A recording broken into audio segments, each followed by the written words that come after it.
नमस्कार मैत्रिणींनो, माझ्या यूट्यूब चॅनलवर तुमचे स्वागत आहे. आज काही नवीन खावंसं वाटलं त्यासाठी मी फुंडकी करत आहे. त्यासाठी मी चवळीची डाळ आधीच भिजत घातली होती.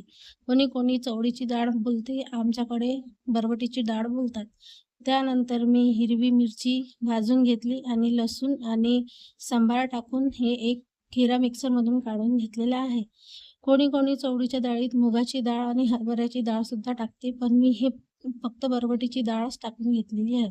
यामध्ये मी मीठ आणि हळद आणि जिरं टाकून सगळं एकत्रच काढून घेत आहे मिक्सरमधून.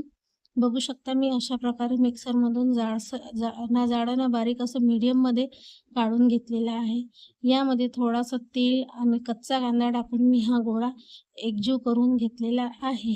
हे सगळं सगळं मिक्सचर एकदम मस्त कालवून घ्यायचं. त्यानंतर एका पातेल्यात मी गरम पाण्यासाठी पाणी घातलेलं आहे आणि चाळणीला तेल लावून त्या पातेल्यावर ठेवून दिलं आणि त्यानंतर हे एक फुंके मी एक अंतरावर ठेवत आहे. चिटकून नाही ठेवायचे, कारण या फुंक्यांना चारीकडून वाफ लागली पाहिजे, जेणेकरून हे कच्चे नाही राहिले पाहिजे.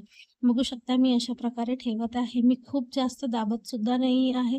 हळू असे करत मी त्याच्यामध्ये चाळणीवरती ठेवत आहे हलक्या हाताने. तुम्ही सुद्धा अशाच प्रकारे ठेवू शकता. आता मी हे सगळे बांधून घेतलेले आहेत आणि गॅसवर ठेवत आहे. हे मध्यम ते 15 ते 20 मिनिटं आपल्याला गॅसवर मंद आचेवर ठेवायचे आहेत. बघू शकता आपले फुंके तयार आहेत. टम्म असे फुगलेले मस्त वाफ निघत आहे. तुम्हाला जर माझी बनवायची पद्धत आवडली असेल तर कमेंटमध्ये नक्की कळवा. तुम्हाला जर माझा व्हिडिओ आवडला असेल तर चॅनलला सबस्क्राईब आणि व्हिडिओला लाईक करा. धन्यवाद.